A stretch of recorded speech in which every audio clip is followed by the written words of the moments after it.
para a gente não perder mais nenhum minuto. Prova de resistência, né, Tatiane? Já começou a resistência de quem é professor, gente. Começa assim. Ótima colocação. Tudo combinado para quem passar no teste já está bem encaminhado na área. Eu estou em outro computador aqui, Tatiana. A sua apresentação no daqui não quer ir, não, tá? Aí eu só vou colocar aqui. Você pode ir se apresentando, dando boa noite para o pessoal aí da formação docente, para os convidados seus, tá? Obrigada a todos, né, por mais um dia. Como você disse, a resistência de ser professor, né? Guardaram aí 40 minutos para a gente começar, tá? Então, a sala é sua e já coloco a apresentação aí. Boa noite, pessoal. Desculpa o ocorrido. São essas intempéries mesmo, né, das tecnologias e de qualquer planejamento que a gente faz, nós sempre temos algumas surpresas. A imprevisibilidade dos processos faz parte também da nossa formação docente. Então, meu nome é Tatiane Ruas. Eu queria agradecer também, né, o convite do grupo de pesquisa, informação e qualificação profissional, do qual eu faço parte, sobre o comando aí da professora Raquel Quirino. E nesse grupo, né, de formação docente, trazendo aqui algumas questões contemporâneas para a gente debater um pouco, né, nos contextos aí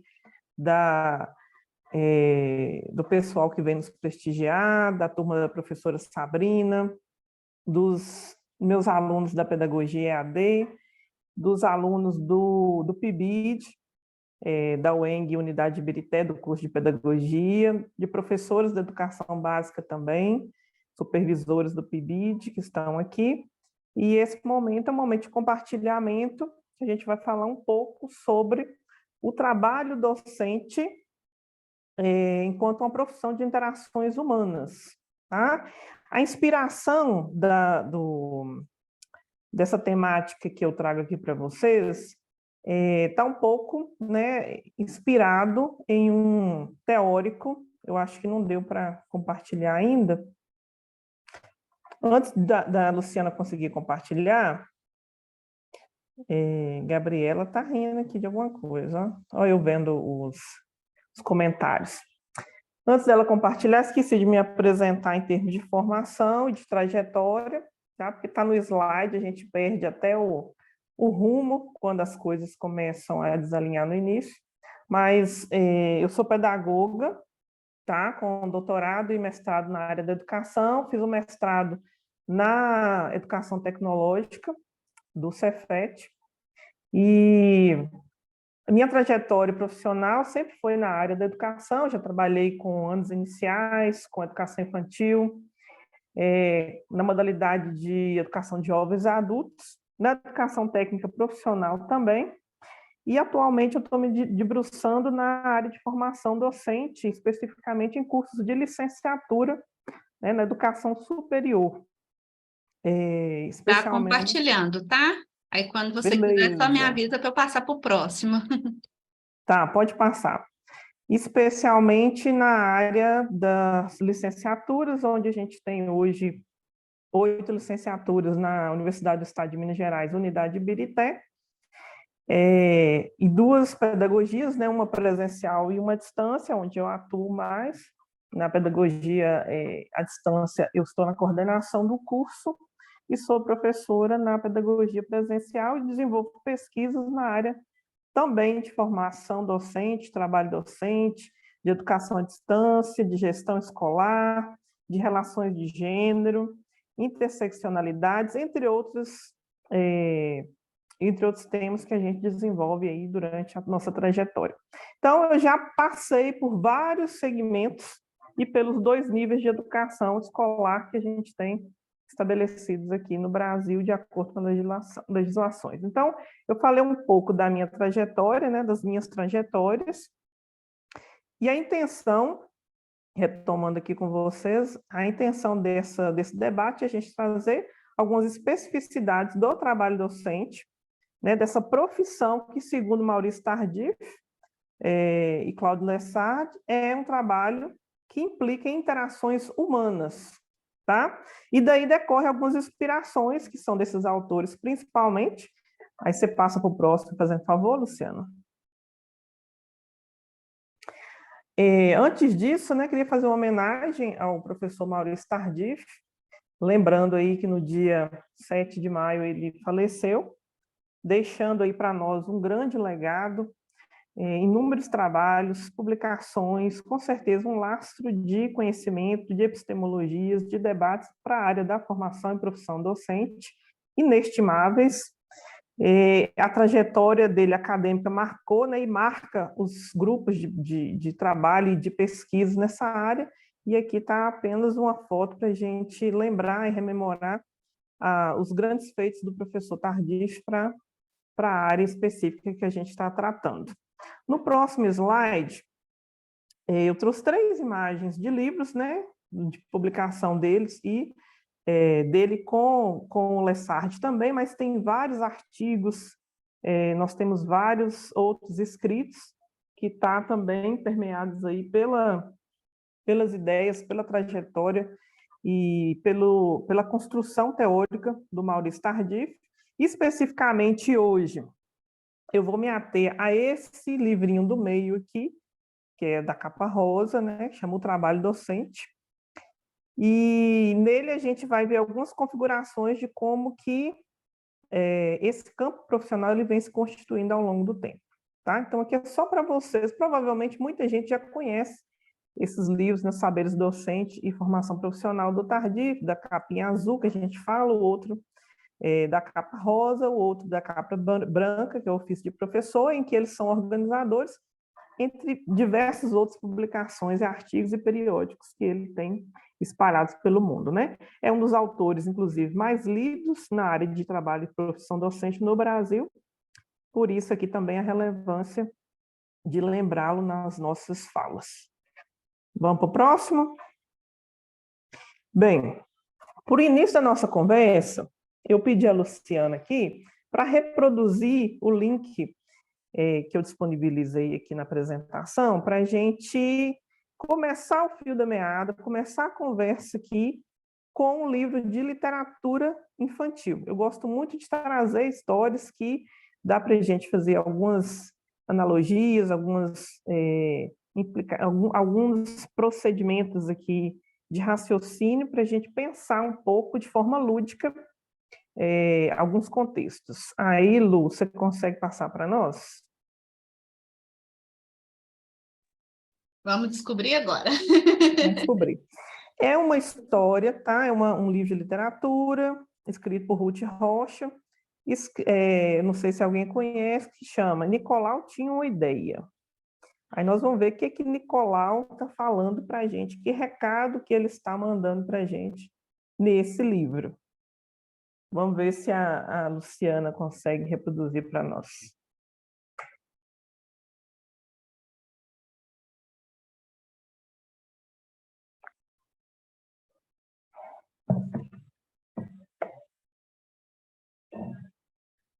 Só um minutinho que eu vou ter que trocar os áudios aqui, como eu estou em 2 computadores, tá? Sim.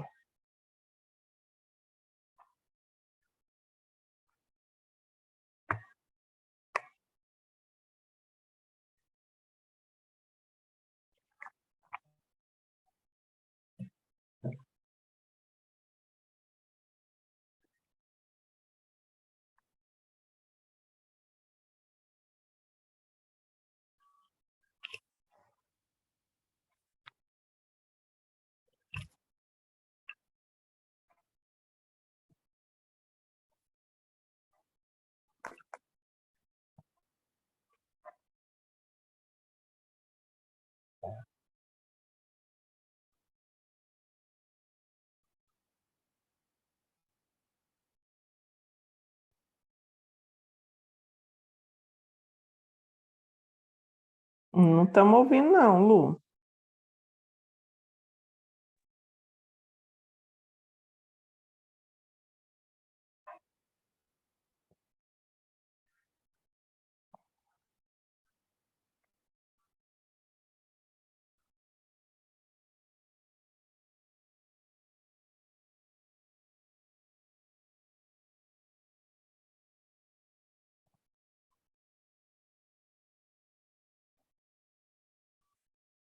Ainda não.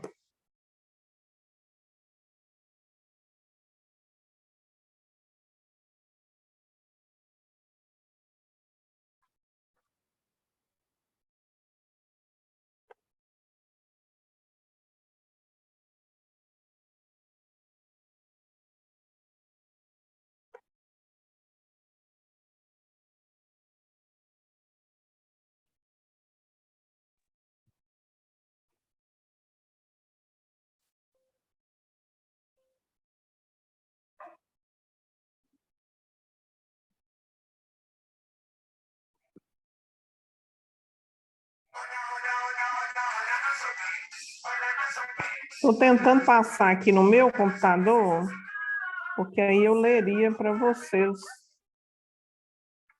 Deixa eu ver se dá também, Luciano. Eu abri aqui. Tinha uma ideia. Ah, agora está começando. Começou. Mas está dando um eco.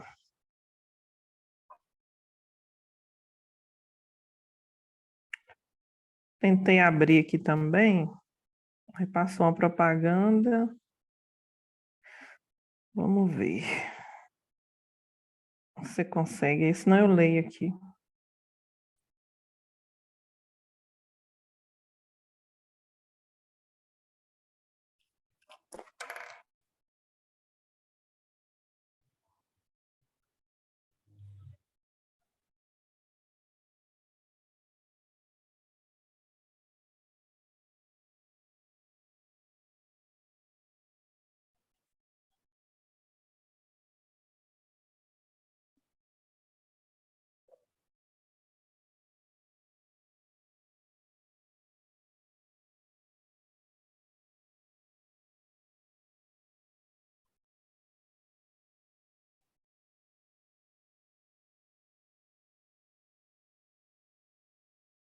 Não está aparecendo, não.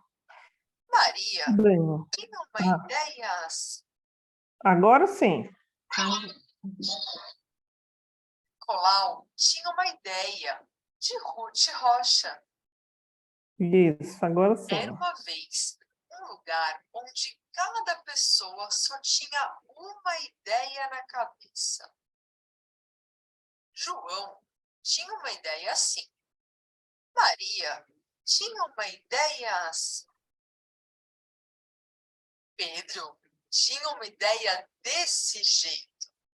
E Manuela tinha uma ideia desse jeitinho. Logo que Nicolau chegou, foi procurar João e contou sua ideia para ele.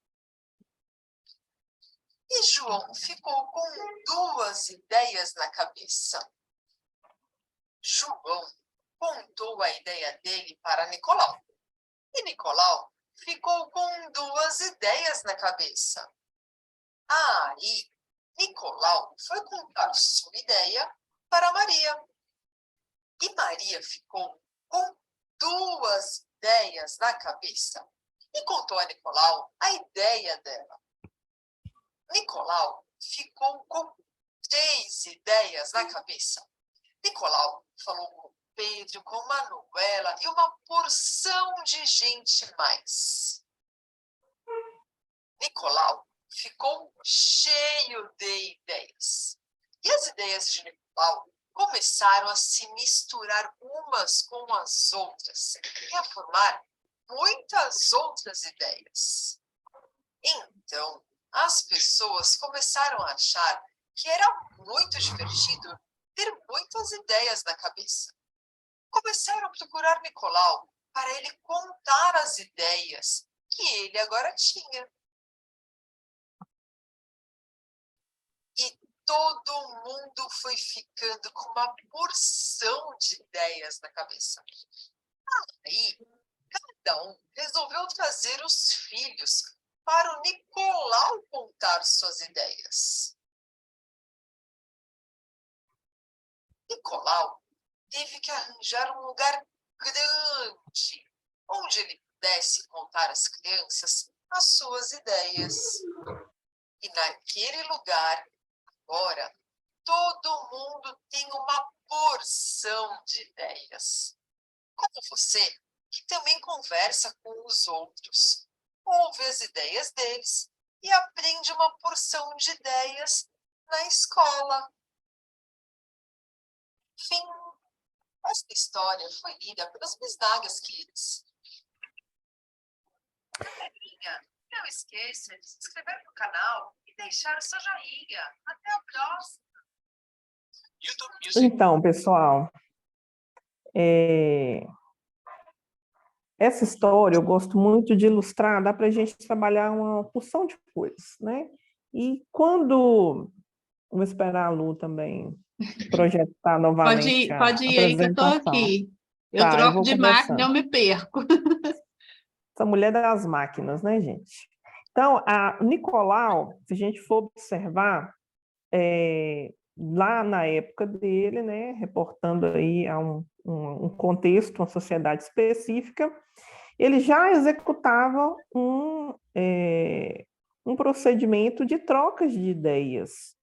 E essas trocas de ideias, né, que uma vai agregando a outras, já são os princípios de uma espécie de formação que eles começam a desenvolver, e isso é possível em âmbito de desenvolvimento humano, né? Dificilmente a gente pensa isso em termos de outros animais, senão o ser humano. Então, essa capacidade de interação dos seres humanos, demonstrada, né, nesse vídeo, mesmo no contexto de uma sociedade mais simples, ela traduz para a gente que é inata a nossa predisposição à construção de interações, tá? De interações humanas. E aí, essa ideia de Nicolau, de compartilhar, ela vem depois sendo complexificada, né, em outros contextos, na medida que a sociedade vai ficando mais robusta, vai demandando mais aparatos de qualificação dos sujeitos. E a partir desse vídeo, eu pergunto, né, a formação docente, ela sempre existiu? Como que ela surgiu? Quais são os contextos, né? Sabendo que existe esse princípio predisposto nas relações humanas de produzir interações. Vamos para o próximo, Lu. Como que surge, então, a formação docente dentro de um aspecto de construção de um campo profissional? Sempre existiu esse campo profissional? Como é que ele passa a existir em nossas sociedades, sobretudo as sociedades capitalistas? E aí, Tardif vai nos ajudar nessa perspectiva, quando ele traz para a gente, nesse livro Trabalho Docente, uma série de fatores que nos levam a pensar nessa constituição do campo profissional docente. Tá? Por que surge um campo profissional? Vamos pensar. Primeiro, a gente tem transformações sociais. Essas transformações sociais, elas demandam mais qualificação dos sujeitos. Se a gente tem uma transformação, as transformações sociais, essas transformações vão requerer sujeitos mais qualificados. Esses sujeitos mais qualificados vão demandar uma formação mais qualificada. E tem que haver alguém que vai subsidiar essa formação mais qualificada, que, por sua vez, também vai ser formado para esses fins. Tá? Então, o Tardif fala assim, longamente sobre a constituição do trabalho, sobretudo o trabalho no modo de produção capitalista, como que as sociedades elas vão se transformando em função dessa complexidade que se tornam essas sociedades, e ele vai dizer que começam a surgir diversas profissões, inclusive profissões que demandam interação com outros sujeitos. Mas a profissão docente ela tem as suas especificidades ainda mais detalhadas dentro desse rol de profissões de interação humana. Tá? Então, a primeira coisa que ele fala são essas transformações sociais, as transformações sociais em termos de trabalho, que acaba desvelando outras possibilidades e outras mobilizações sociais. Uma delas é o fato da universalização da escolarização ter acontecido. Agora vamos para âmbito de Brasil. A gente tem a transformação social, é requerido, né, da sociedade mais qualificação para os indivíduos, e a escola também ela é chamada para levar essa qualificação para os indivíduos, principalmente por meio do Estado. Então, a universalização, se a gente for pensar ali na década de 1930, a gente tem uma expansão da escola para 4 séries, né? Era obrigatório de 1ª a 4ª série. Dali para frente, começou a ficar insuficiente uma escolarização de apenas 4 anos, né? Obrigatórios apenas 4 anos. Claro que nós estamos falando de classe popular, tá, gente? Porque a elite sempre teve condições de usufruir de uma escolarização mais avançada. Então, em termos de classe popular, de trabalhadores, a gente tem uma universalização limitada, sobretudo para cumprir uma agenda aí de atendimento do mercado de trabalho. Então, até aquele momento, né, década de 30, universalizou-se a escola de 1ª a 4ª série. Na década de 60, por volta de 1967, expandiu-se um pouco mais, né? Os indivíduos tinham o direito, então, de estudar da 1ª à 4ª, né? Até passou de 1ª à 4ª para a 1ª à 8ª série. Progressivamente, com algumas mudanças aí, de legislações, a gente tem hoje, né, a obrigatoriedade das crianças entrarem com 4 anos na escola, e nós temos aí a obrigatoriedade de uma educação básica até o ensino médio, mas nem sempre foi assim. Então, a gente teve a universalização de 1ª a 4ª, depois de 1ª a 8ª, depois, progressivamente, a própria legislação, ela propõe uma universalização gradativa do ensino médio. Então, o ensino médio ele foi gradativamente sendo ofertado aos poucos como obrigatório, e hoje a gente tem essa composição aí. Tudo isso para cumprir o quê? Prerrogativas também das legislações. A gente chega em 1988 com a Constituição da República Federativa, que diz o quê para nós? Educação é um direito de todos. E esse direito de todos, ele implica em muitos aspectos, principalmente para a constituição dessa categoria, desse campo profissional.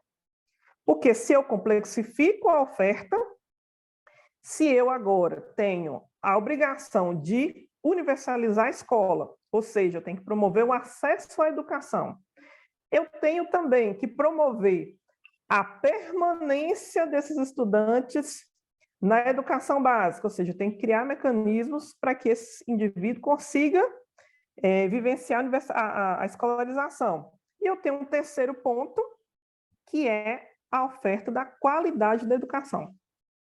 Quem trabalha isso muito bem em alguns textos é o professor Jamil Coury, tá?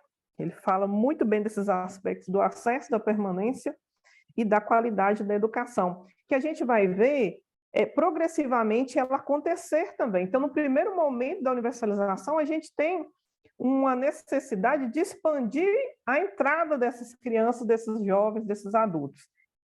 Depois, a gente tem um momento que é cobrado políticas de permanência. Então, foi necessário criar políticas públicas de permanência. O que é isso? É ofertar material didático, livro didático para criança. Hoje a gente tem as escolas oferecendo, né, para as crianças material escolar, uniforme escolar, transporte escolar, merenda. Todas essas ações são políticas públicas de permanência, tá? A gente tem nível superior também, as bolsas, os estágios, outros mecanismos de permanência do estudante naquele nível de educação. Então, todo esse cenário, ele traz uma complexidade para um setor que é a escolarização de uma população. E aí a pergunta que a gente tem é: quem vai estar imbuído de formar esse contexto tão diverso que entrou para a escola? Porque agora nós não temos só estudantes que vão para a escola e tem todo um aparato da família, por exemplo, para estar ali naquela educação, para vivenciar aquela escolarização. Você tem o fator diversidade agora. O fator diversidade vai nos dizer que todos na escola representam muita coisa. Representa crianças pobres, crianças de classe popular, crianças com algum tipo de deficiência, né? Crianças de inclusão, crianças com outras especificidades, como dificuldade de aprendizagem, alguns distúrbios, entre outros aspectos que a escola começa a observar que ela tem que ter também um aparato para receber essa diversidade na escola. E aí, Tardif vai dizer, aí começa a ficar complexo e a escola começa a demandar profissionais específicos e o leque de profissionais da educação ele também começa a ser ampliado. Não só a profissão docente em si, mas a gente tem ali outros sujeitos, outros agentes surgindo para compor e qualificar esse campo profissional. É a constituição desse campo, né? A gente tem os orientadores, supervisores, diretores, secretário, monitor, especialista em determinada área, psicólogo, assistente social. Hoje tem um corpo de profissionais que adentram esse campo específico, mas Tardif vai dizer o seguinte, tem um núcleo específico dentro da escola. Tem um sujeito central também em termos de profissão, em termos de trabalho, que é o trabalho docente. E como é que, então, se constitui essa profissão? Próximo, Lu. Próximo. Então, o que se constitui aí? Em que se constitui? Que aspectos a gente pode levantar aqui dessa profissão específica, da profissão de interações humanas? Ela se torna um campo profissional por quê? Porque existem conhecimentos específicos de cada área. Observem que, a partir de uma complexidade de um campo, começa a se pensar, por exemplo, em termos de professor, que não é qualquer um que pode dar aula. Quando a gente tinha uma escolarização de 1ª a 4ª série, qualquer um podia dar aula. Bastava eu saber um pouco mais, não precisava de ter uma graduação para atuar em áreas específicas. Bastava eu saber mais um pouco que o outro que eu estava inserido na área do campo profissional. Na medida que é exigida uma maior qualificação, o campo ele começa também a exigir conhecimentos específicos. Então, a gente passa a ter professores de português, de matemática, de ciências, de geografia, de sociologia, de filosofia. Campos específicos começam a surgir, assim como também, no meio dessa complexidade, começam a disparar a questão das disputas de espaço de saber nas escolas, né? A gente sabe que existe uma disputa, que existe uma hierarquia de saberes, que é um outro cenário dentro do campo de conhecimento aí da profissão docente.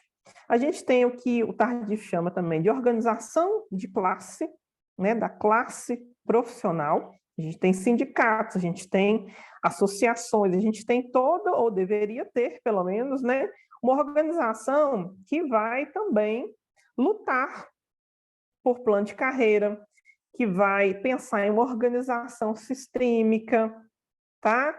Que incorpora normas éticas trabalhistas e as especificidades do trabalho docente. Então, não é um campo profissional que ele acontece de forma dispersa. Ele começa a ter toda uma organização em torno dessa profissão para se constituir enquanto campo profissional. E aí, dentro do próprio campo profissional, a gente tem também as especificidades em torno de segmentos de educação, em torno dos próprios níveis de educação, né? Só para lembrar aqui, nós temos no Brasil, pela Lei de Diretriz e Base, a 9394 de 1996, 2 níveis de educação. A educação básica e a educação superior. Na educação básica, a gente tem segmentos de educação, que é a educação infantil, o ensino fundamental. Aí no ensino fundamental a gente divide em anos iniciais e anos finais, e nós temos o ensino médio, tá? Na educação superior, graduação, pós-graduação, ali contemplando o lato sensu e stricto sensu. E aí temos um outro termo que é muito usado na área da educação, que é o termo modalidade de educação, tá? Modalidade de educação é uma outra especificidade dentro do campo profissional que vem trazer o atendimento da especificidade daquela diversidade que nós falamos anteriormente, trazida pela universalização da educação. Eu universalizo, eu trago uma diversidade de sujeitos para dentro da escola e essa escola tem que dar conta também dessas especificidades. Aí a modalidade de educação vem nos amparar nesse sentido. Aí a gente tem educação à distância, a gente tem educação inclusiva, educação especial, educação indígena, educação de jovens e adultos, educação do campo, entre várias outras que existem para quê? Para atender às especificidades de cada público, tá? Dessas demandas específicas, porque agora a escolarização é um direito de todos. Um direito de acesso, um direito de permanência, um direito de qualidade. Então, as coisas ficam complexas e a gente precisa criar também sistemas que deem conta dessas especificidades desse campo profissional. Próximo, Lu.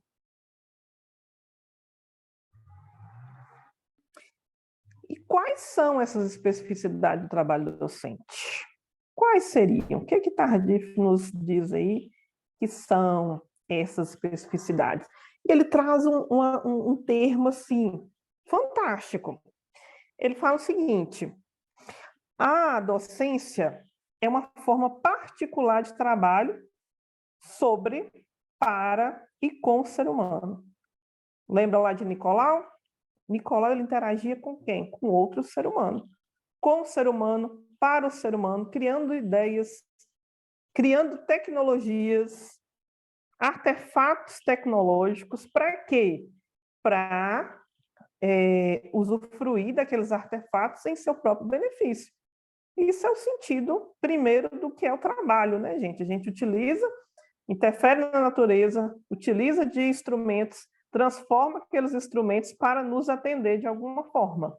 E é isso que serve a educação também. A gente faz isso o tempo todo. A gente só não valoriza, mas a gente faz isso. Então, é fantástico o que ele fala, que a docência é isso, é um trabalho particular. É um trabalho que você interage com outra pessoa, com outro ser humano. Você estuda sobre o ser humano, você trabalha para aquele ser humano e com aquele ser humano. Ah, e vocês vão dizer assim, mas tem outras profissões interativas.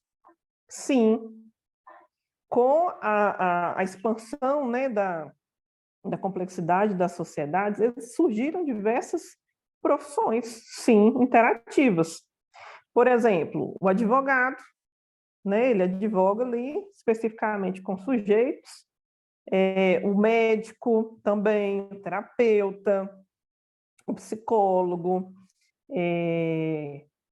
o assistente social, são profissionais que interagem com outros indivíduos, mas não da forma como o professor interage. Vocês já prestaram atenção que o médico, ele normalmente atende um paciente por vez, a não ser que seja um grupo focal, alguma coisa. Ele fica com o sujeito durante um ano, 4 dias, 4 horas por dia, de segunda a sexta, com o indivíduo no consultório dele? Não, ele não fica. Ele fica com um grupo de pessoas? Não. Ele trabalha, ele faz um planejamento específico para aquele grupo de pessoas? Não. Ele interage, mas é uma interação pontual, às vezes com equipe, sobre a doença específica daquele indivíduo. Não é como o professor trabalha com o outro ser humano. É diferente. Tá? E o Tardif vem falar isso. Pode mudar, Lu?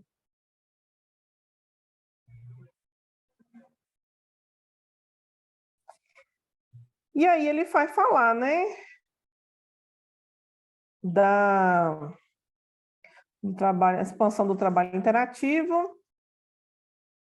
Isso, a expansão do trabalho interativo, que ele vai dizer, né, que aconteceu essa expansão, que outras áreas também de conhecimento estão nesse mesmo sentido, trabalho interativo, e essa complexidade ela proporcionou uma ampliação de instituições sociais, como a escola, entre outras. Tá? Isso é um fato. Expandir o trabalho interativo, a necessidade do ser humano interagir com outro ser humano para resolver alguns problemas dele. Então, a principal característica de um trabalho interativo é o quê? O trabalho com outro ser humano. Então, falou de trabalho interativo, a gente vai lembrar. Eu estou trabalhando com outro ser humano. E esses seres humanos são diversos. A gente não tem um padrão. E o Tardif traz alguns exemplos no livro dele, que eu acho bem interessante. Ele vai falar o seguinte: quando a gente... Vamos pensar numa costureira, ou num costureiro. Ele trabalha com... Qual que é o objeto de trabalho daquela costureira? É um tecido. Qual o instrumento de trabalho? A máquina de costurar. Ela pode trabalhar num padrão de linha de produção? Pode trabalhar. Se uma roupa rasgar, costurar errado, acontecer alguma coisa com aquele objeto, ela pode ir lá e trocar? Pode, porque é um objeto. Porque é uma outra lógica de atuação. E ele vai dizer, olha, o objeto de trabalho do trabalho interativo é totalmente diferente dos outros trabalhos, porque a gente trabalha com o ser humano. E esse ser humano não é como um objeto que você vai lá, conserta, costura, troca, joga fora, pega outro. Não é a mesma lógica. São sujeitos, são seres humanos, cada um com a sua história, cada um com sua especificidade, e esse trabalho não se repete. Isso, para mim, é uma das coisas mais primorosas do trabalho interativo. Não tem repetição. O mesmo sujeito que você interage hoje vai estar interagindo com você amanhã sobre outras circunstâncias. E vai ser diferente, vai ser uma experiência diferente. E isso é fantástico. Então, a docência é uma forma particular de trabalho sobre, para e com o ser humano, em que a interação é a mola propulsora das relações de trabalho. Por isso que eu trouxe Nicolau lá atrás. A gente tem uma necessidade dessa interação. E no nosso caso específico, ela vai ser a mola propulsora das nossas relações de trabalho. Não tem como você executar um trabalho docente sem interação humana. Não tem, porque a gente trabalha nessa perspectiva de interação humana. O Tardif traz também uma concepção de escolarização, por exemplo, que eu gosto, que ele fala assim: a escolarização é um tipo de socialização técnica e moral da sociedade. A gente, quando forma indivíduos, a gente não somente media conhecimentos técnicos socialmente produzidos, historicamente acumulados, não. A gente acaba mediando uma forma específica de cultura que a gente vive naquele espaço, naquele tempo. Tá? E isso é muito singular. Próximo, Lu. E essa singularidade, como que o Tardif traz? Ele fala, olha, o trabalho docente, ele é coletivo. Por que ele é diferente? Porque ele é coletivo. Nós trabalhamos com grupos de pessoas. Você está lá, por exemplo, na educação infantil, com 15, 20 crianças. É um grupo de sujeitos. O que mais que ele tem de singular? É um trabalho intangível. O que é isso? Às vezes, eu vou trabalhar com a criança lá de 5 anos de idade, que eu só verei o resultado, se é que eu vou ver um dia, quando ele estiver nos anos finais do ensino fundamental. Vai depender do trabalho que eu tive ali na educação infantil para ele ter um desenvolvimento adequado e manifestar esse desenvolvimento lá na frente. Então, não é um trabalho que você imediatamente faz e tem um retorno. Não é igual a costureira que fez a roupa, né? Em um dia ela tem ali uma quantidade de vestidos prontos para poder ir para a loja. Ela tem um trabalho tangível, é palpável, é imediato. Inclusive, é por isso que é uma profissão muito questionada, porque parece que a gente está trabalhando e não vê o resultado, às vezes é angustiante, mas é algo que é construído. É um bem valoroso que a gente trabalha, que é o conhecimento, gente. A gente trabalha com o bem mais precioso da sociedade, é o conhecimento. Mas ele não é tangível, ele não é palpável, a gente não vê, a gente não pega, a gente não tem um produto. Depois de uma aula, o aluno saiu assim, eu tenho como concretizar isso? Tem como eu saber como o aluno saiu da aula? Não tem. Então, é algo intangível, tá? É um trabalho de experiência. Vários autores vão dizer para a gente, existem ciclos docentes. A gente tem aquele docente que está começando agora, ele tem uma experiência, tem aquele que tem uma maturidade maior, tem aquele que já está no final da carreira. Cada um vai ter uma experiência diferente em função da sua própria vivência, da interação com seus pares, da formação que ele escolheu ter, se é só formação inicial, se ele resolveu fazer formação continuada, da interação com os grupos sociais que ele está vivendo na escola e fora dela. Então, o trabalho docente ele é feito de experiências, de significação da experiência que a gente dá para esse trabalho. Ele fala uma coisa também que é fato, é um trabalho solitário.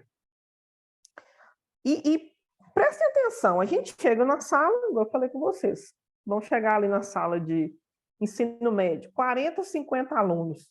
Quem é que está na frente? Você sozinho. Você pode até ter toda a escola, né, um sistema escolar e tudo, mas quando você entra na sala, fecha a porta, é só você no meio daqueles 40, 50 alunos. Você não tem a quem recorrer, você não tem a quem perguntar. Se o aluno te fizer um questionamento, você não souber, você não vai poder olhar no Google na hora. Você vai ter que se virar ali com a pergunta. Você vai ter uma série de interações que demandam um processo de solidão dentro da sala de aula. E essa experiência vai ajudar muito nesses processos, principalmente para você não se sentir solitário. Mas é um trabalho solitário, você está sozinho dentro da sala de aula. Tardif fala também que é um trabalho composto, eu adoro esse termo, porque quando a gente pensa em trabalho composto, a gente tem que pensar o seguinte, aí eu lembro de Paulo Freire, quando ele fala que, por exemplo, o professor, ele também é um aluno, o professor, ele ensina e aprende. Rubem Alves também vai falar, professor é aquele que de repente aprende. Por quê? Porque a gente está na interação e está aprendendo a todo tempo. A gente constrói o conhecimento, a gente amplia o nosso conhecimento quando a gente compartilha com o outro. A gente aprende com aquele estudante, a gente aprende com outros colegas, a gente aprende com todas as situações. Então, é um trabalho composto. Você ensina e você aprende. E isso é bacana. É um trabalho que demanda um investimento afetivo e pessoal, porque se é um trabalho de interação com outro ser humano, e a gente sabe que a gente tem uma carga de afetividade, a gente tem uma carga de personalidade muito importante, a gente também tem que ter um investimento, senão a gente sofre, senão a gente adoece, senão a gente entra nos problemas de todo mundo, isso não é saudável. Tá? Então, nós temos também que tratar desse aspecto, mas também temos que ser afetivos, sensíveis, humanos com o outro, fazer com que a educação seja humanizada. Relações cordiais, respeitosas, isso é extremamente importante para o ambiente escolar e todos os ambientes da vida da gente, né? Ele fala também que é um trabalho extensivo, não é um trabalho que você faz na sala de aula e pronto, acabou. Você vai levar para sua casa alguma coisa para fazer. Você está andando na rua, você vê uma situação, uma coisa, um aspecto, você já pensa em levar aquilo para a sala de aula. É um trabalho que se estende para a vida, para o dia a dia, para outras relações. Tá? Não é uma coisa que você deixa na escola, deixa na instituição e sai e esquece, não. Vem com a gente. Tá? E aí cabe a nós fazermos as limitações. E também é um trabalho flexível. Tá? É um trabalho que te dá flexibilidade, por exemplo, eu atuo com a sala, naquela sala de uma forma com metodologia específica. Eu vou para outra sala que tem um outro contexto, eu posso mudar minha metodologia, eu posso mudar meu conteúdo, não, né, saindo do currículo, mas às vezes eu posso alterar alguns aspectos para atender a demanda específica daquela turma. Então, é um trabalho flexível nesse sentido. Isso também é bacana, porque a gente se mobiliza.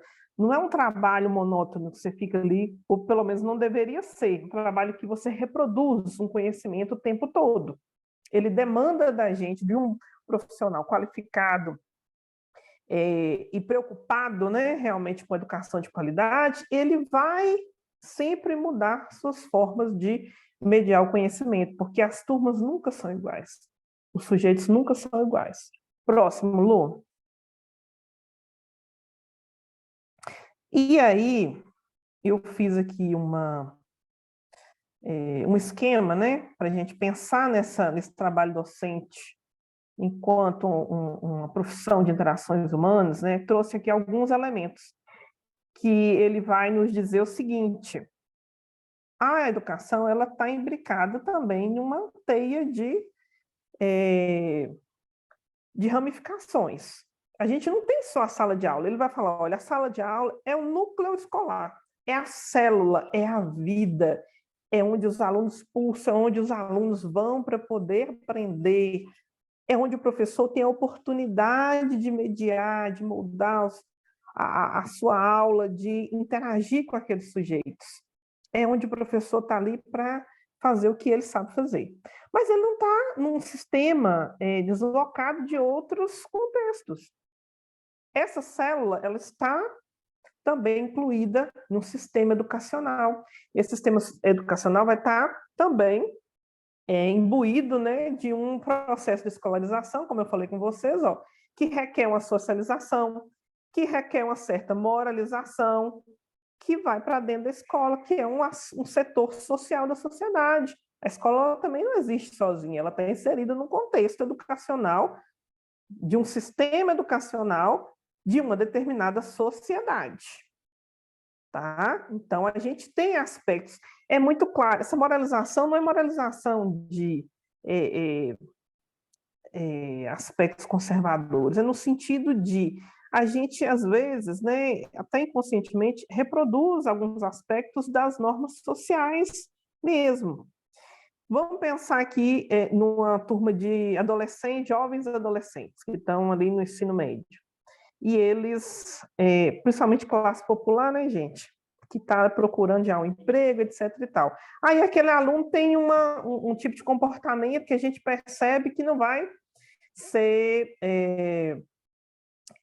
ser predisposto para ele manifestar em um mercado de trabalho, por exemplo. A gente chega e fala, ô fulano de tal, se você agir assim numa empresa, você não vai conseguir ficar em trabalho nenhum. Isso já é algo que a gente carrega de uma reprodução social. Não estou dizendo que isso é certo ou se é errado.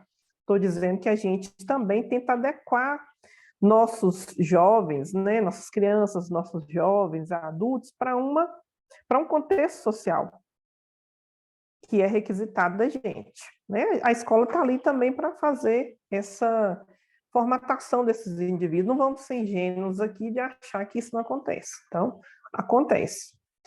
Profissão. Então, existe um sistema educacional. Dentro desse sistema educacional, a gente tem a constituição desse campo profissional.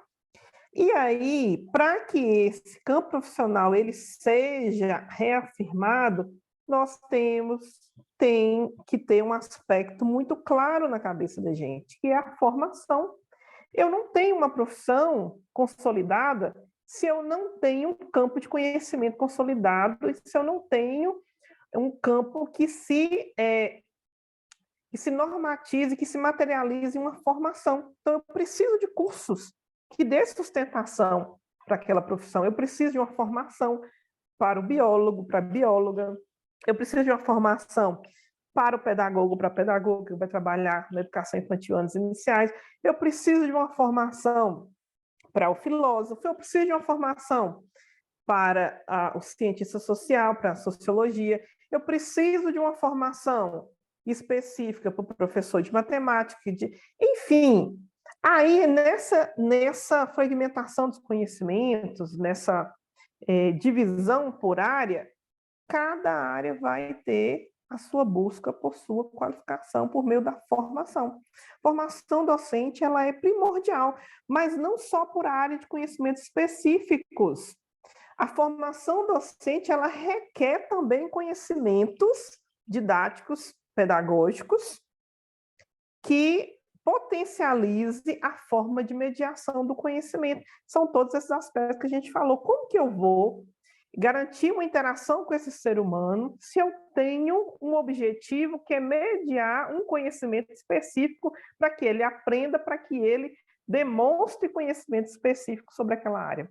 Eu tenho que ter toda uma forma de acessar esse sujeito, eu tenho que ter didática, eu tenho que ter uma metodologia específica, eu tenho que ter um conhecimento para eu poder conseguir pegar o conteúdo, transformá-lo de forma compreensível para este aluno, e muitas vezes, por exemplo, o bacharelado não basta. E eu fazer um bacharelado, eu só vou entender especificamente de pesquisa sobre aquela área, de aprofundamento naquele conteúdo, mas quando eu chego na sala de aula, eu não consigo mediar aquele conhecimento de forma satisfatória, porque eu tenho que entender das matérias didáticas para eu poder fazer essa transposição desse conhecimento. Eu preciso entender como que eu vou acessar o sujeito, para ele conhecer, para ele atingir os objetivos propostos por aquela disciplina que eu estou ali para poder ministrar. E aí, esses vários agentes nessa profissão também precisam dessa formação. Então, o professor específico da área precisa de estar formado? Precisa. Não é uma formação estanque, acabou. Não, a gente tem a formação inicial, mas a gente tem a formação continuada.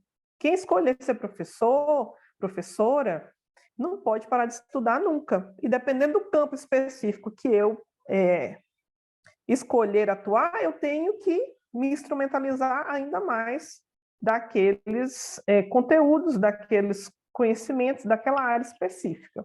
E isso é um fato também. Aí o Tardif vai falar que essa profissão de interações humanas, o objeto de trabalho, a centralidade dela é o ser humano, como nós já falamos, são seres humanos diversos, cada um, né, com a sua especificidade, com a sua história, com as suas demandas, e, portanto, é um objeto que ele não é homogêneo e ele não é controlável. A gente não controla outros seres humanos do jeito que a gente já te controla. É um objeto variável, né? Porque não é um objeto, é um sujeito. E ele vai falar do núcleo da escola, do núcleo dessa profissão, que é a sala de aula, que é onde o professor consegue estabelecer uma relação professor-aluno. Olha a interação humana aí. Onde ele elenca uma série de aspectos da sala de aula que eu acho fantástico. Oi? Alguém abriu o microfone. Relação professor-aluno, trabalho relacionado ao tempo. Então, o professor, ele tem relações específicas que são estabelecidas dentro da sala de aula. Ele tem um tempo de trabalho com o aluno. Ele tem as questões das condições de trabalho, até mesmo de condições físicas, estruturais. Ele tem a questão do planejamento das aulas, do planejamento do trabalho, que não é com o aluno. Olha que interessante, a gente tem um momento com o aluno, a gente tem um momento também sem o aluno, que é para o planejamento com o aluno. A gente tem os momentos pós-aula, que a gente acaba refletindo sobre aqueles aspectos, quando dá tempo, né? A gente dá muitas aulas aí, fica complicado. Isso muito em função da precarização do trabalho em alguns aspectos. Então, são muitas nuances aqui da sala de aula que o Tardif traz, são muitos pontos, tá? Que eu coloquei só alguns. E, especificamente, sobre o trabalho em si, o que é o trabalho docente? Ele fala que o núcleo do trabalho docente é o ensinar. Então, a gente tem que saber ensinar. A gente tem que compreender tudo o que está associado a esse verbo. Ensinar, o que isso significa para este trabalho? O que a gente precisa saber para ensinar? Tá? E aí ele vai falar sobre outros aspectos que ele chama de tecnologia de interação. Então, para ensinar, você tem que ter umas técnicas que vão potencializar a sua interação humana com o outro, que vão significar mais para o outro e para você esse processo, esse trabalho docente. E ele vai falar uma coisa muito bonita também, que é a questão que ele chama, né, que ele cria de ecologia da classe, que é todo um sistema, vamos pensar em ecologia, um sistema interligado que ele vai andar, ele vai seguir dentro de uma certa harmonia ou desarmonia, a depender dos aspectos variáveis aí dessa sala de aula, desse trabalho específico. Então, se o professor está, dependendo do momento, em um aspecto ele está mais defasado, ele vai implicar aqui na ecologia da classe. Se a escola está também com algum tipo de dificuldade, vai implicar na ecologia da classe. Tem várias variáveis que ele vai trabalhar no livro também, que implica nessa ecologia da classe. Tá? Próximo, Lu. E ele vai trazer também alguns desafios da profissão docente, né? Nem tudo são flores, é uma profissão muito bonita, mas tem seus desafios, claro. Quem nunca ouviu dizer aqui, né, de alguns aspectos que a gente vivia antes e que agora são vistos de outra forma, como por exemplo, a interferência constante da comunidade externa no nosso trabalho, né? A interferência, por exemplo, da família, de outros profissionais que acabam dando muita opinião sobre o que a gente faz e deixa de fazer. Outras profissões não têm esse tipo de desprestígio também, porque não deixa isso acontecer muito. Tá? A questão da precarização do trabalho, a questão de plano de carreira, de valorização do profissional, acaba precarizando essa profissão, mas é algo que a gente tem que lutar, não é para desanimar, mas a gente tem que saber que ela existe e lutar contra isso. Né? Em decorrência dessa precarização, a gente sente o desprestígio social com relação à categoria, à comunidade como um todo, nessa sociedade. A gente tem que resgatar isso, a gente tem que mostrar que nós somos profissionais imprescindíveis para a sociedade, como somos mesmo. Tá? E evitar e não nos abalar com essas questões de interferência externa. Nós temos que nos fortalecer enquanto categoria para evitar isso aqui. Próximo, Lu.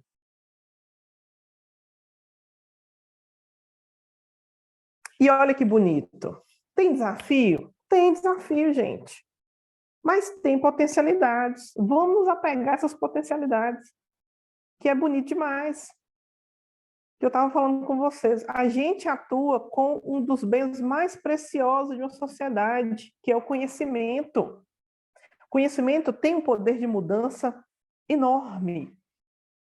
E a gente precisa disseminar isso na escola, a gente precisa enraizar, significar isso para as pessoas. Por quê? Porque provoca transformações sólidas e duradouras. Sem experiência, sem a educação, fica mais difícil a gente pensar em transformações sociais. Com ela, se torna uma potência, uma possibilidade. Tá? E uma das questões que eu acho muito importante na nossa profissão, e quem ainda vai encampar aí por ela, né, é muito bonito, é que ela exprime um grau de liberdade. Por mais que eu tenha um currículo a seguir, por mais que eu tenha regras a cumprir, eu tenho um grau de liberdade quando eu entro na minha sala de exprimir aquilo que eu acredito, aquilo que eu considero justo, que eu considero transformador. Não é uma profissão que te engessa, não é uma profissão que te amarra, te dá a possibilidade de atuar. E isso é muito bonito, isso é muito legal. Próximo, Lu.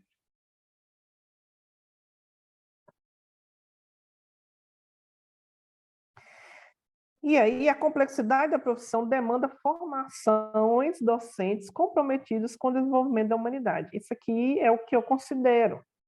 Tá? É uma profissão complexa? É. E demanda o quê? Formação docente. Formação docente, não qualquer uma, mas aquelas comprometidas com o desenvolvimento humano e que seja também, né, imbricada aí com questões de justiça social. Nessas formações que eu acredito que a gente tem que se pautar. E, por fim, eu trouxe uma fala da professora Inês Teixeira, que também faleceu no ano passado, nos deixou. Próximo, Lu. Para a gente finalizar. Ela fala o seguinte, eu gosto muito dessa fala dela. Ela pergunta antes assim, quem são os professores? Ela começa com essa pergunta. E aí depois ela escreve, os professores e professoras são muito falados, personagens conhecidos de todos, estão sempre presentes nos espaços públicos e privados, ao longo dos anos, dos meses. Do dia, eles e elas amanhecem com as cidades, com as vilas, surgindo nas ruas dos bairros ou caminhando pelo campo em direção à escola, nas primeiras horas da manhã. Por vezes, recompondo esperanças de dias melhores, na vida que se renova a cada alvorecer, na paisagem que desperta, esplendosas em cada criança, adolescente e jovem. Da noite, nestes territórios das cidades, das vilas e povoados, os professores vão chegando e saindo em direção às escolas noturnas. No avançar das horas, quando irão encontrar os jovens e adultos que lá estão, uns e outros, docentes e discentes, depois de um dia de trabalho e atividades. Então, aqui a Inês fala, gente, nós estamos em todos os lugares, do amanhecer ao anoitecer. Então, vamos fazer da nossa profissão uma profissão de respeito, uma profissão qualificada, formações que preconizem aí uma atuação humana e humanizada nas escolas, para que a gente consiga vislumbrar aí possibilidade de transformações sociais e mais justiça em um país tão assolado pelas desigualdades que a gente vê diariamente. Então, é nisso que a gente acredita. E próximo, Lu. E a gente espera que vocês tenham também refletido um pouco sobre isso nessa perspectiva. Muito obrigada pela presença, pela paciência de todos e todas, e espero que a gente tenha provocado algumas reflexões aí para todo mundo.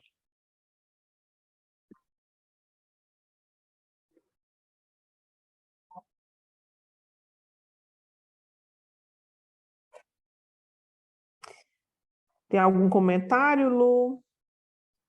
Primeiramente, te agradecer, né? Nós também, como docente, né, vencemos aí, resistimos, né? Aos alunos, colegas, participantes aí que aguardaram até agora, né? Se a gente for debater e expor tudo que você falou, a gente tinha que te convidar aí para pelo menos uma semana de aula, né? Com certeza, é muita coisa. Tem muita coisa, né? Essa questão da identidade, né, do professor que está começando, iniciando. Eu fiz uma disciplina semestre passado com a professora Raquel. Então, assim, às vezes a gente vai no automático e não percebe, né? E aí, depois que a gente estuda um pouquinho, a gente para e fica analisando, né? Esse está investindo, aquele ali está desmotivado. Tem muita coisa para a gente pensar aí. A Lorena tá te agradecendo aí, falando que gostou, perguntando qual que é a sua formação, que ela não escutou no início. Eu sou pedagoga, Lorena, e tenho doutorado e mestrado na área da educação. A Jennifer está falando aí que o professor deveria ser santificado e ter acompanhamento psicológico. Também concordo, gente. Não, só de começar a valorizar a gente pela carreira, né, pagar de forma adequada, eu acho que já amenizaria muitas das nossas questões, porque eu acho que um grande lacuna hoje, uma grande necessidade que o professor se vê a fazer é trabalhar muito mais e poder investir pouco no seu descanso, no seu lazer, na sua formação continuada. Se a gente tivesse uma qualidade de trabalho, a gente teria menos encontros com os psicólogos para tratar de traumas aí, de adoecimentos, sabe? É algo que a gente tem que lutar diariamente. A Fabiola falando que você é a inspiração dela, a Lorena agradecendo. passar a palavra, se a professora Sabine, né? Eu quero, sim, eu quero agradecer a Tatiane pela apresentação, excelente, e parabenizá-la, né, pelo entusiasmo com o qual ela, desculpa, com o qual ela fala, né, isso é muito cativante, né? A sua apresentação, Tatiane, expôs de fato, né, toda a complexidade da formação, e as necessidades que nós temos de constantemente estarmos estudando, né? É uma profissão que eu particularmente amo, que eu exerço há 30 anos e que pelo menos por mais uns 15, 20 anos eu vou exercer, e que me gratifica muito, apesar de todos os problemas. Agora, uma coisa final que a Tatiane falou, que é muito importante, que é a questão da valorização, né, da profissão docente. As condições de trabalho que nós encontramos, raras são as exceções, e eu hoje trabalho em condições extremamente positivas, mas nesses 30 anos de profissão docente que eu tenho, nem sempre foi assim.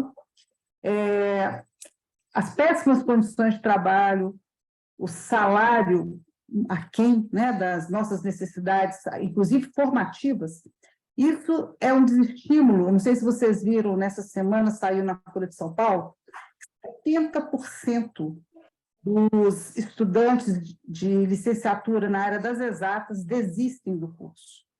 70%.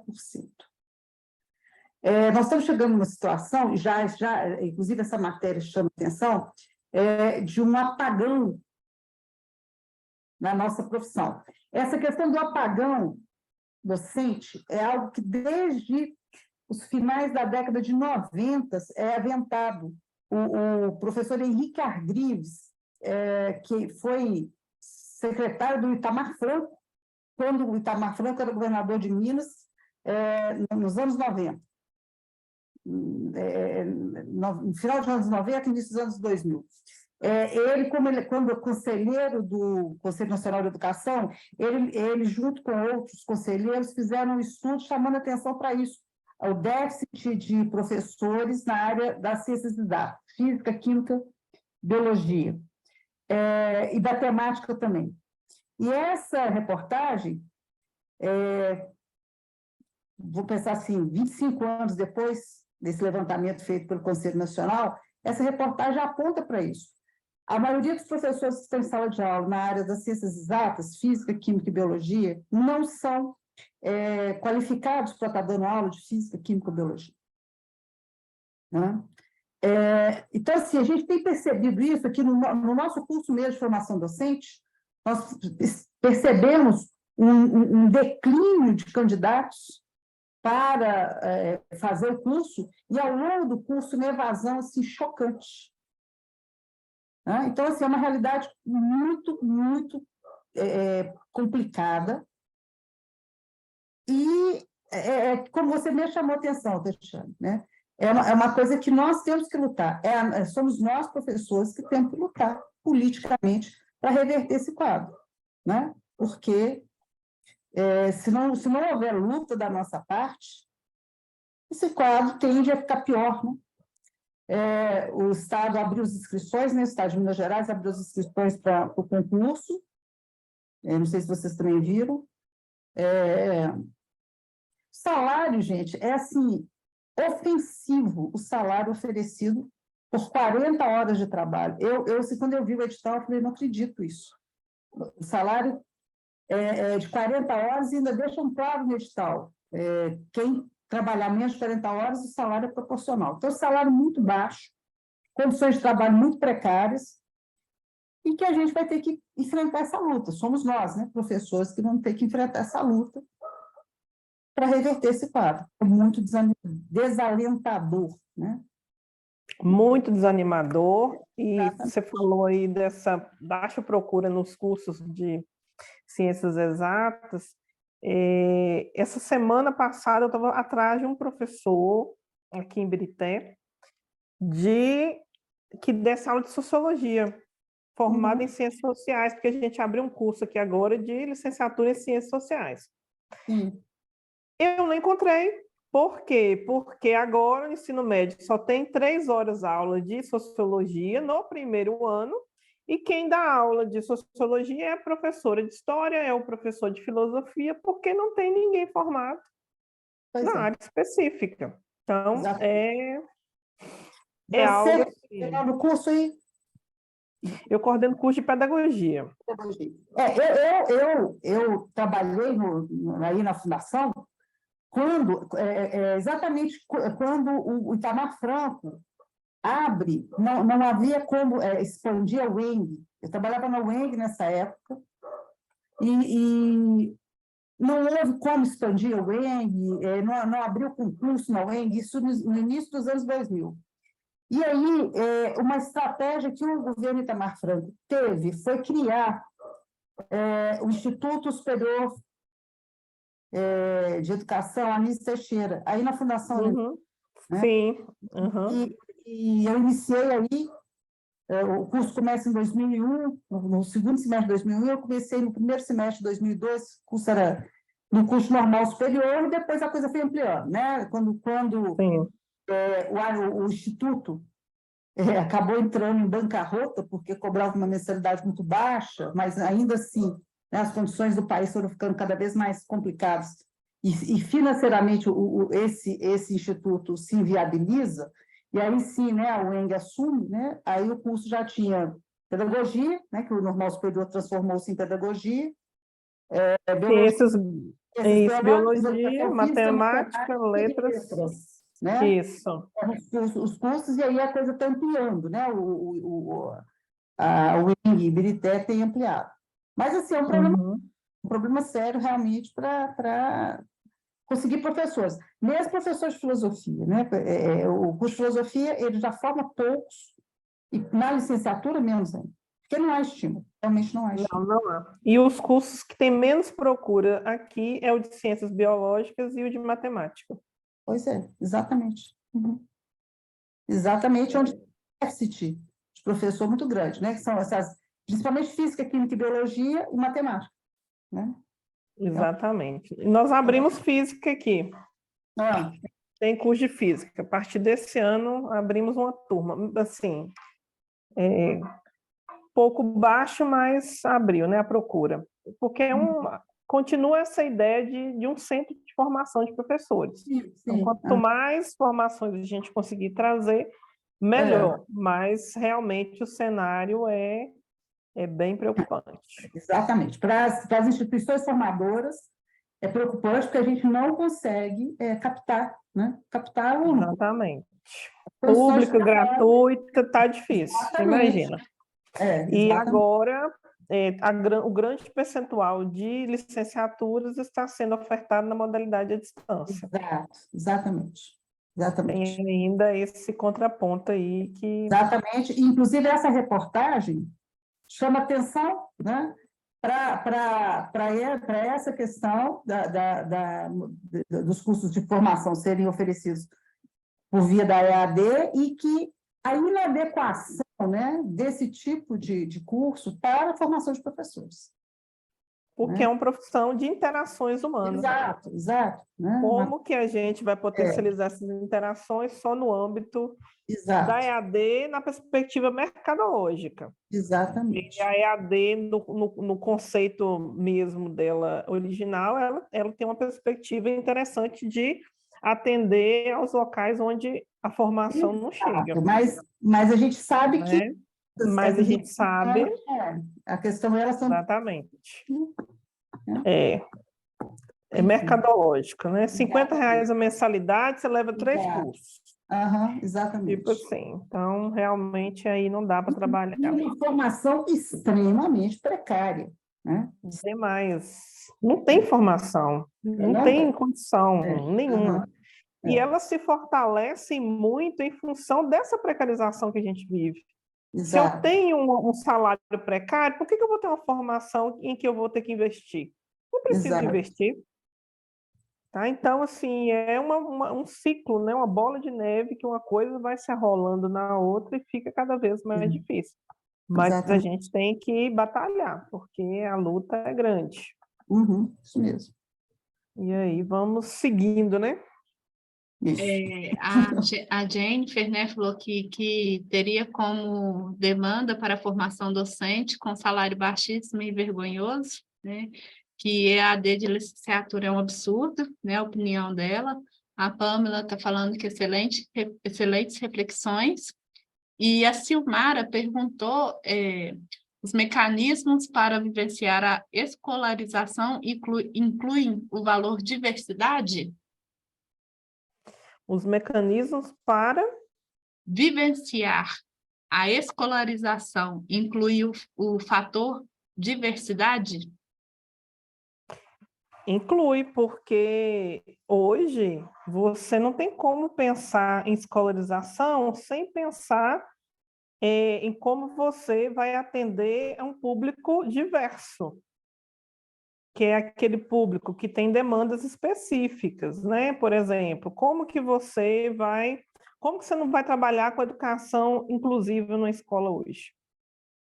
Se a educação ela é um direito de todos. Então, os mecanismos de escolarização têm que se adequar às especificidades dos sujeitos. E aí a gente tem que se formar para atender de forma qualificada essa diversidade de indivíduos que vai para a escola. Tá? E a gente tem uma série de exemplos. Hoje, por exemplo, você tem um aluno surdo em sala de aula, você não tem que ter um tradutor intérprete para ele? Isso é uma adequação, né? Então, é imprescindível. Hoje, gente, é imprescindível. A gente tem hoje no Estado, por exemplo, nas designações, um cargo específico para professor de educação inclusiva. Ele vai acompanhar, ele inclusive ganha mais do que o professor regente, mas ele tem que apresentar uma formação, ele não pode chegar lá falando, não, vai ganhar mais, vou lá. Não é assim. Ela tem que ter uma formação específica para atuar com aquela especificidade ali. Então, tudo gira em torno de formação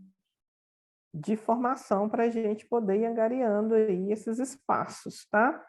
Eu queria só voltar numa questão, porque tem alunos aqui da pedagogia EAD, tá? E quando a gente fala de educação à distância, na perspectiva mercadológica, ela é devastadora, tá, gente? Mas quando a gente fala de uma educação à distância que atende a, por exemplo, o interior de Minas Gerais, como é o nosso caso lá da UENG Ibirité, que atendemos 6 polos do interior, que não tem a oferta de uma educação pública e gratuita naquela cidade. Quando a gente faz isso, a gente está levando as potencialidades, e a gente faz da forma qualificada, que não é mercadológica. Tá? Então, existe uma diferença aí em ofertas de cursos por instituições de educação pública gratuita e instituições privadas, particulares, que pensam sobre um viés mercadológico de oferta de curso e não pensam na qualidade do curso. Tá? Só para defender nosso curso aí que atende essas cidades do interior. Ok. Se não tiverem, né, mais nenhuma pergunta, nenhum questionamento, vou convidar vocês para abrirem a câmera para a gente fazer nessa fotinha, que o nosso link aqui encerra às 21h35, então, querendo ou não, ô Tati, por mim a gente ficaria aqui a noite toda. Tem coisa demais para falar, mas é coisa demais. Eu costumo falar que é um loop finito, e como a professora Sabine colocou aí, tem que gostar, tem que amar, né? Tem que gostar. Uma das garotas colocou aí o psicológico, né? Por mais que a gente tenta não envolver e tudo, a gente está sempre, né? Sempre traz aquele servicinho para casa, sempre lembra daquele aluno, né? Que está com dificuldade. Então, Sempre. o final, a tirazinha que você colocou do Scooby lá no final, eu acho que diz tudo, né? O professor faz a diferença, né? Faz a A diferença. professora Sabine, exemplo aí para todos, né? Você também, né? Aos colegas, né, da formação docente lá, tive o prazer de fazer o estágio, é uma troca de, né, um aprendizado muito rico, tá? É uma profissão muito bonita, gente. Não vamos desanimar com o negócio de precarização, não, porque isso não é para nós. A gente tem uma profissão linda e nós temos que valorizar e lutar por ela. É Isso disso que eu mesmo. acredito. Tá? Isso Pessoal, mesmo. vamos lá abrir a câmerazinha, Kelly, pessoal aí. Quem sobrou para tirar foto com nós? Todos. Então, só com preguiça, que o olho já está ficando pequenininho, que está com sono. Tá vendo, gente? Eu gosto de chamar e abrir, ó. Chamei a Kelly no chute, na hora a câmera abriu. Célia, Fabiano, William, Lorena, Mirna. Você está bem, né, Tati? Eu tô. Então, Melhor que bom. Vou te agora. ver por aqui. Tá? Vamos lá, então. Vou tirar uma. Vou pedir vocês para guardar, que são 2 telinhas que eu preciso fazer.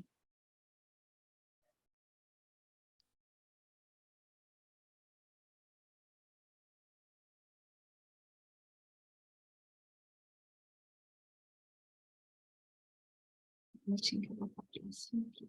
Mais uma. Ok.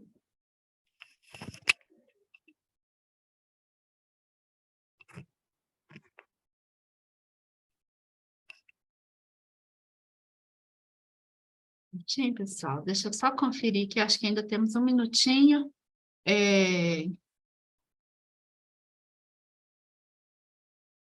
A Carmen colocou aqui, professora, o que a senhora pensa sobre a educação? Eu não sei para qual das duas. A Célia falando que estava sem câmera. Se for o caso, aí a gente tenta responder no próximo, que nosso link vai encerrar, tá, Carmen? Eu te respondo na sala lá, se a professora Sabine puder responder aí no WhatsApp, eu comento com ela lá depois, mas a Tatiane, tá bom? Tá. Pessoal, aí, ó, vai encerrar, tá? Boa Tá. noite, obrigada. E Abraço a lembrando que todos. dia Boa 16 noite. de junho estaremos, né, juntos novamente, tá? E a professora Raquel não pôde participar com enxaqueca. Tchau, Tá tchau, um tudo abraço. zoada. Boa noite, Tchau. obrigada, Tatiane, mais uma vez. Obrigada a você. Tchau. Boa noite, gente. Obrigada. Boa noite. Boa Tchau, tchau, noite, Kelly. linda.